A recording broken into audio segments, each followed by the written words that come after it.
Welcome to my channel Lakshmi Ramana recipes. ఈరోజు మనం మంచి రుచికరమైన ఒక సాంబార్ రెసిపీని ప్రిపేర్ చేసుకుందామండి.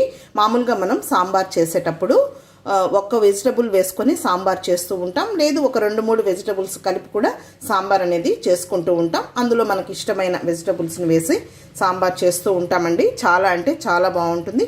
ఈరోజు నేను ఒక 3 రకాల వెజిటబుల్స్ వేసి సాంబార్ చేస్తున్నానండి. వేడి వేడి రైస్లోకి చాలా బాగుంటుంది. అలాగే ఇడ్లీ, దోశ అలా చేసుకున్నప్పుడు పూరీలోకి, చపాతీలోకి కూడా ఈ సాంబార్ అనేది తినచ్చు. చాలా బాగుంటుంది. కాబట్టి మనం ఈరోజు ఎలా తయారు చేసుకోవాలో చూద్దామండి. ఇక్కడ నేను కొన్ని ఇంగ్రీడియంట్స్ పెట్టాను, అవేంటో చూద్దాము. ముందుగా ఈ సైజులో ఉన్న కప్పుతో 1 కప్పు కందిపప్పు తీసుకున్నాను. కందిపప్పు తీసుకున్నప్పుడు ఈ వెజిటబుల్స్ అనేది మనం దీనికి ఎంత క్వాంటిటీ కావాలో అంతే వేసుకోవాలి. ఇక్కడ నేను ఒక 2 వంకాయలు పెట్టాను. అలాగే ఒక 2 మునక్కాయలని లైట్గా పైన చెక్కు తీసుకొని ఈ సైజులో ముక్కలు కట్ చేసి పెట్టాను. ఒక 2 ముల్లంగిలు తీసుకున్నానండి, మీడియం సైజులో ఉన్నవి. అలాగే ఒక 2 మీడియం సైజులో ఉన్న టమాటోలు, ఒక 3 పచ్చిమిరపకాయలు, ఒక ఉల్లిపాయ, కొద్దిగా కొత్తిమీర, కరివేపాకు, ఇంకా కొన్ని ఇంగ్రీడియంట్స్ మనం రెసిపీ చేసేటప్పుడు చూద్దాము. ముందుగా కుక్కర్ తీసుకొని పప్పుని ఇందులో వేసుకుందాము. పప్పుని ఒకసారి కడిగేయాలి. ఇప్పుడు మనం తీసుకున్న ఆ కప్పుతో ఒక 3 కప్పులు నీళ్లు వేయాలి. 1/2 టీ స్పూన్ పసుపు పొడి. ఇప్పుడు స్టవ్ వెలిగించుకొని కుక్కర్కి మూత పెట్టాలి. ఇప్పుడు ఈ పప్పుని హై ఫ్లేమ్లో ఒక 4 విజిల్స్ వచ్చే వరకు ఉడికించుకోవాలి.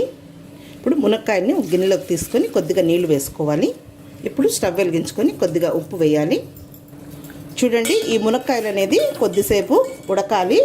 ఇప్పుడు నేను ఒక 4 నిమిషాలు ఈ మునక్కాయని ఉడకబెట్టి పెట్టాను. ఇప్పుడు ముల్లంగిల్ని చూడండి, పైన కొంచెం పీల్ చేసుకొని ఈ సైజులో ముక్కలు కట్ చేసి ఇప్పుడు వేసుకోవాలి. మునక్కాయలు కొద్దిగా ఉడికిన తర్వాత వేసుకోవాలి. ఇప్పుడు ఈ ముల్లంగిల్ని కూడా ఒక 2-3 నిమిషాలు ఉడికించుకోవాలి. మూత పెట్టేద్దాము. ఇక్కడ చూడండి, ఆ ఉల్లిపాయని కొంచెం ఇలా పెద్ద ముక్కలుగా కట్ చేసి పెట్టుకున్నాను. టమాటోను కూడా ఈ విధంగా, తర్వాత పచ్చిమిర్చిని, తర్వాత ఒక చిన్న నిమ్మకాయ సైజంత చింతపండుని కడిగి పెట్టుకోవాలి, నానబెట్టి పెట్టుకోవాలి.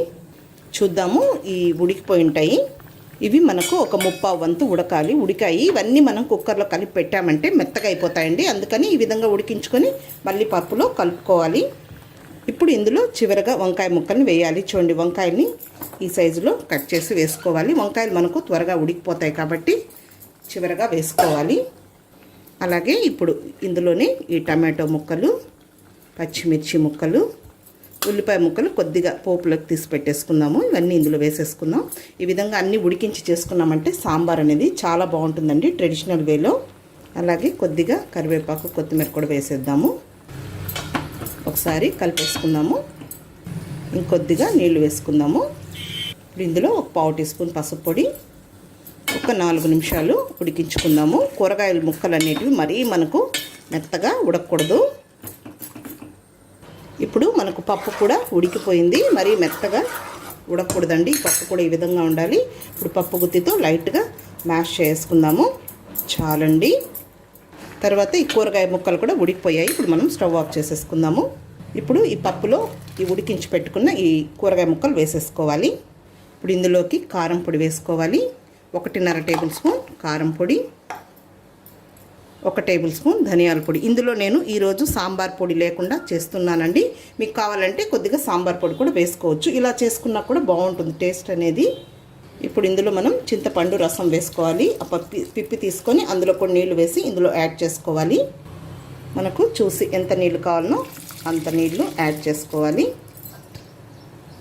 ఇప్పుడు స్టవ్ వెలిగించుకొని ఒక 2 నిమిషాలు ఇదంతా ఉడికించుకోవాలి. చూడండి, ఈ విధంగా ఉంటే సరిపోతుంది. మీకు ఇంకా కొంచెం నీళ్ళు కావాలంటే కూడా యాడ్ చేసుకోవచ్చు. ఇప్పుడు ఇందులో ఇంకొంచెం ఉప్పును వేసుకోవాలి. జస్ట్ ఒక్కసారి ఇది ఉడకడం స్టార్ట్ అయితే చాలండి. ఓకే అండి, చాలు. ఇప్పుడు మనం ఈ సాంబార్కి పోపు వేసేద్దాం. చూడండి ఎంత కలర్ఫుల్గా ఉందో. ఈ కూరగాయ ముక్కలు కూడా మనకు కరెక్ట్గా ఉడికాయి, మరీ మెత్తగా ఉండకూడదు. ఇప్పుడు స్టవ్ వెలిగించుకొని గిన్నె పెట్టేసుకొని ఒక 2 టేబుల్ స్పూన్ల నూనె వేసుకుందాం. ఈ పాత్ర నేను ఎక్కడ కొన్నానో వీటి వివరాలన్నీ కూడా నేను వీడియో అప్లోడ్ చేశానండి, ఒకసారి చూడండి. నూనె వేడెక్కింది.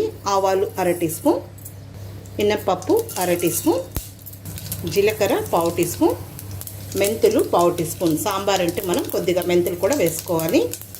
అలాగే కచ్చా పచ్చగా దంచుకున్న వెల్లుల్లి రెబ్బలు ఒక 5, ఒక 3 ఎండుమిరపకాయలు తుంచి వేసుకోవాలి. అలాగే ఉల్లిపాయ ముక్కలు నేను కొన్ని తీసి పెట్టుకున్నాను, పోపులో వేసేసుకోవాలి. ఇప్పుడు పోపు వేగిపోయింది. చివరగా కొద్దిగా కరివేపాకు వేసుకోవాలి. ఇప్పుడు ఇదంతా ఇందులో వేసేసుకుందాము.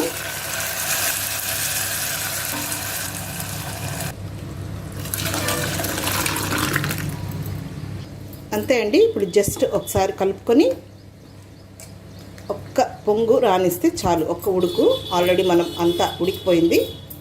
చూడండి సాంబార్ అనేది ఎంత కలర్ఫుల్గా ఉందో, సూపర్గా ఉంటుందండి. కొంతమంది సాంబార్ పొడి అంటే ఇష్టపడరండి, అలాంటి వాళ్ళు ఈ విధంగా చేసుకోవచ్చు. ఈ స్టేజ్లో మీరు సాంబార్ పొడి వేసుకోవాలనుకున్న వాళ్ళు 1 టీ స్పూన్ సాంబార్ పొడిని వేసుకోవచ్చు. చూడండి ఉడకడం స్టార్ట్ అయింది. జస్ట్ ఒకసారి ఇలా కలిపేసుకుందాము.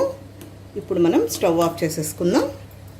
చివరగా కొంచెం కొత్తిమీర వేసేసుకుందాం. అంతే అండి. మీరు ఈ స్టైల్లో ఈ సాంబార్ని ఒకసారి ట్రై చేసి చూడండి. చాలా అంటే చాలా బాగుంటుంది. ఈ వీడియో మీకు నచ్చినట్లయితే నా యూట్యూబ్ ఛానల్ లక్ష్మీ రమణ రెసిపీస్ని కొత్తగా చూస్తున్నవారైతే నా ఛానల్ని తప్పకుండా సబ్స్క్రైబ్ చేసుకోండి. నచ్చితే లైక్ చేయండి, షేర్ చేయండి.